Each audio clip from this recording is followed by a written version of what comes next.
Now to more breaking developments surrounding the FBI raid at Mar-a-Lago. Now, at the time of the raid, the Biden White House, remember, they claimed they had no prior knowledge at all of the investigation, and they were learning about it for the first time on the news like everybody else.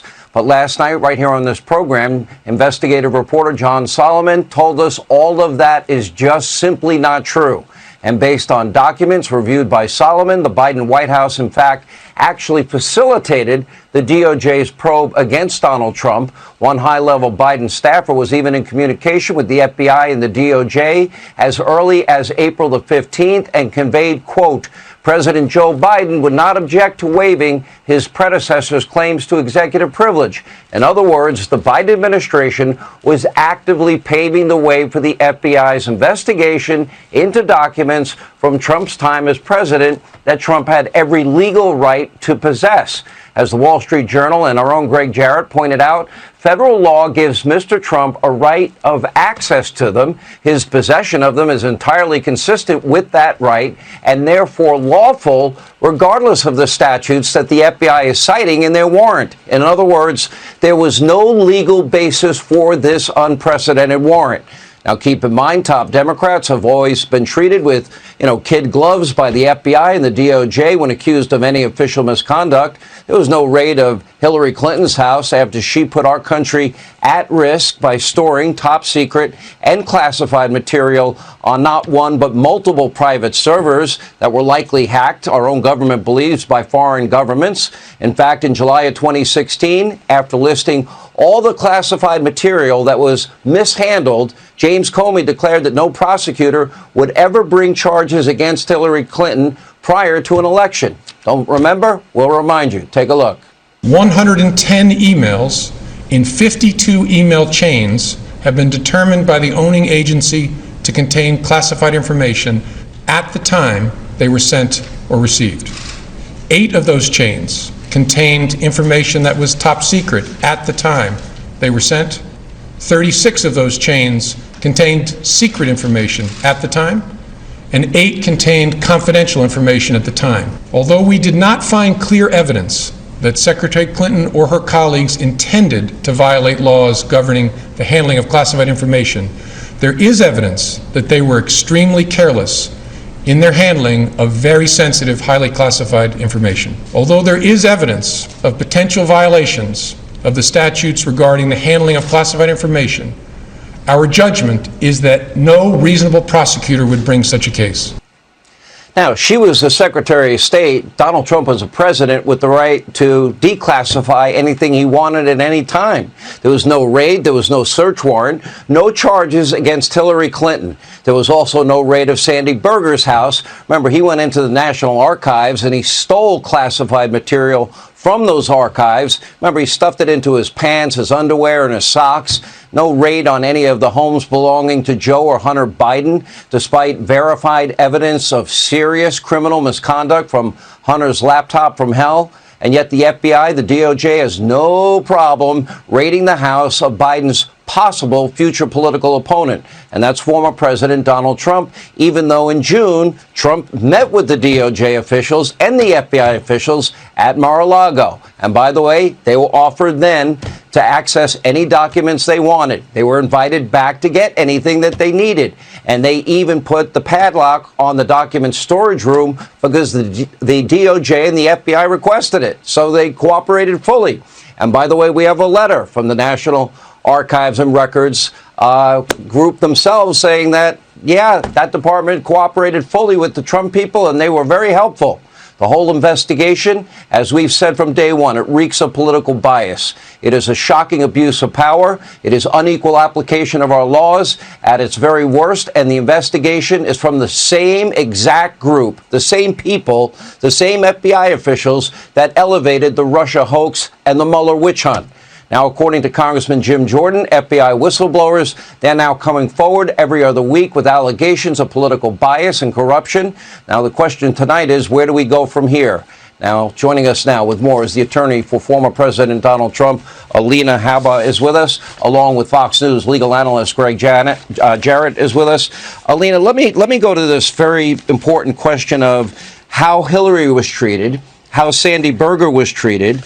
Let's talk about that February letter that they got from the National Archives and Record Administration, and let's talk about what happened in June, because it seems like they were saying in writing that Donald Trump was cooperating. Apparently, he cooperated in June, just before this raid happened recently. So what changed in the interim? That's an incredibly good question. So first of all, what's the difference between Hillary and the predecessors? Well, it's very simple. Donald Trump is a Republican. He's leading in the polls, and that is a problem for Joe Biden and anybody that's going to be running against him if he chooses to run for 2024. That's the answer to that question. If he was a registered Democrat, this wouldn't have happened. As far as Ms. Wall's letter, it states very clearly that she was told by counsel to President Biden, again, like you said, misinformation. They said they didn't know, but counsel to the president said that he deferred to Ms. Wall and that she could then decide to just remove the privilege that every president prior has had. So that's the issue there. As to what happened in between June and August, well, we know what happened. This was an event that was prime right before election. It is prime because he's way ahead in the polls. And the Wall Street Journal's headline today stated it perfectly clearly. This was an improper search. It was not done correctly. There was no need for it, and he was cooperating. There is absolutely no reason. No reason. And now we have evidence of that they were cooperating. Greg Jarrett, the night of the raid at Mar-a-Lago, you were on this very program, and you pointed out what the Wall Street Journal mentioned today, and that is that the Federal Records Act gives authority to a former president to have custody and control over presidential papers.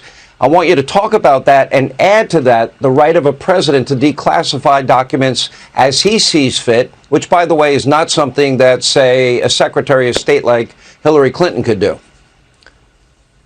Well, and the other difference is that there was overwhelming evidence of intent on Hillary Clinton's part, and the statutes that she violated and should have been prosecuted under used terms like knowingly and intentionally and deliberately. Well, she certainly did that. But here with President Trump, presidents don't pack up their boxes in the Oval Office. They're not allowed to. It's by law. That's done by the GSA.